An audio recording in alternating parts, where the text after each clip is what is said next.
What's going on, guys? I've got here a 2008 Nissan Altima, and I'm using this car to point out to you the location of the important fuses for the operation of your power door locks. So we're going to begin by inspecting a fuse that is to the left of the steering wheel here.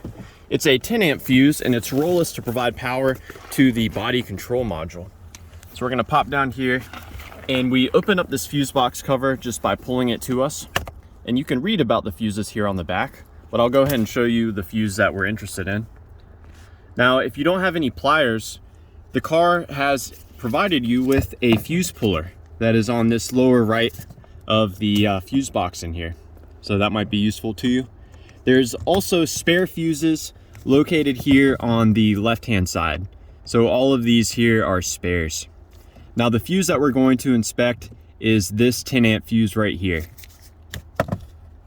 So as I've mentioned, this provides power to the body control module, which ultimately is what affects the behavior of the door locks.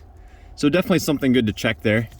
Now, if you have what Nissan calls the intelligent key, basically the key fob thing, you will also want to check this 10 amp fuse right here. So both of those are important. Now, as far as the power that is used in the door lock solenoids, the actual motors that engage the door locks, we can find that under the hood. So over here on the driver's side is a fuse box cover for us to remove. Looking at the front, we can find a tab here. This gets pulled towards us. So you pull that tab towards you and it will pop up. On the back, there's a larger tab that you actually push towards the top and pry up. So let's get a closer look at that. Here's the tab, you push in like that. Now, this Nissan Altima is a non-hybrid.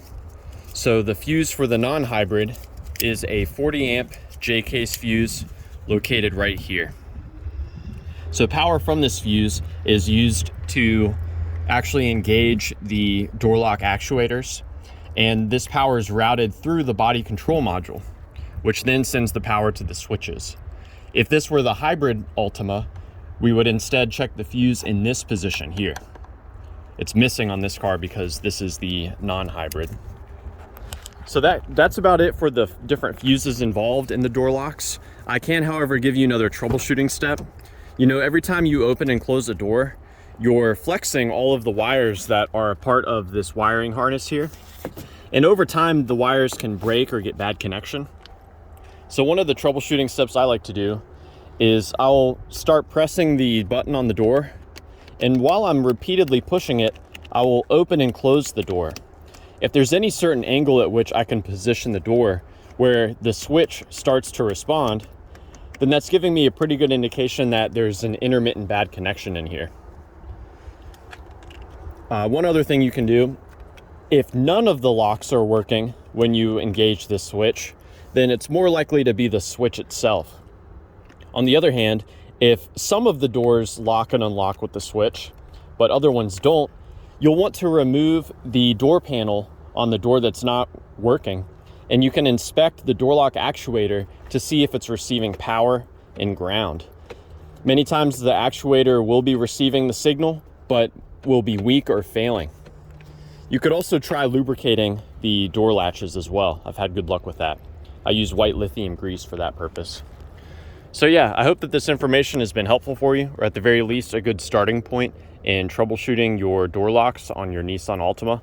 Please do let me know down below if you have any questions or any advice.